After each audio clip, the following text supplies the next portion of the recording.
Hello, আজকে হচ্ছে লইট্টা শুটকি মাছ রান্না করা দেখাবো। সেটা হচ্ছে নানান রকমের সবজি দিয়ে।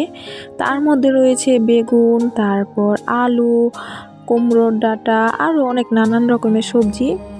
সেজন্য আমি কড়াইতে পরিমাণ মতো তেল দিয়ে এখন শুটকি মাছগুলো ভালো করে ভেজে নিব। শুধু হচ্ছে লবণ আর হলুদ দিয়ে মাছগুলো ভালো করে ভেজে রেখে দিলাম।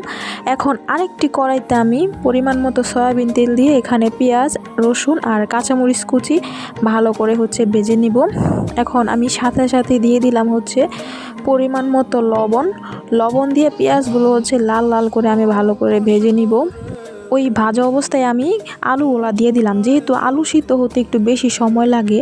তারপর আলুগুলা যখন নাকি আমার 50% মতো সিদ্ধ হয়ে যাবে তখন আমি কেটে রাখা সবজিগুলা দিয়ে দিলাম। ওই যে বললামই তো নানান রকমের সবজি এখানে আছে। তো শুটকির মধ্যে কিন্তু বেগুনটা দিলে খুবই ভালো লাগে, আপনারা অবশ্যই বেগুনটা দিবেন। আর শুটকির মধ্যে কিন্তু কুমড়োটা দিবেন না, কুমড়োটা দিলে শুটকির সেই মানে রিয়েল যে টেস্টটা সেটা পাওয়া যায় না। তারপর আমি ভেজে রাখা শুটকি দিয়ে দিলাম, মানে যখন নাকি আমার সবজিগুলো ভালো করে কষানো হয়ে গেছে তখন।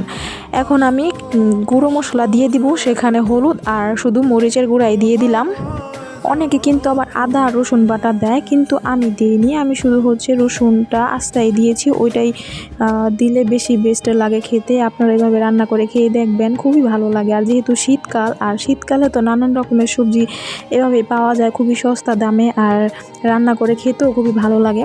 তারপরে যে আমি কথা বলতে বলতে আপনার ঢেকে দিয়েছিলাম, 5 মিনিট পর ঢাকনাটা খুলে দেখলাম যে আমার সবজিগুলো কষানো হয়ে গেছে। এখন আমি পরিমাণ মতো জল দিয়ে দিলাম। পরিমাণ মতো জল বলতে এখানে ঝোলের জন্য যতটুকু জল দেওয়া দরকার আমার ততটুকুই জল দিয়েছি, যেন আমার সবজিগুলো ভালো করে সিদ্ধ হয়ে যায়। এই যে আমার তরকারিটা কিন্তু খুবই মাখা মাখা হয়েছে। আমার রেসিপিটা ছিল আজকে এ পর্যন্তই। সবাই অবশ্যই লাইক, কমেন্ট এবং শেয়ার করে পাশে থাকবেন। টাটা।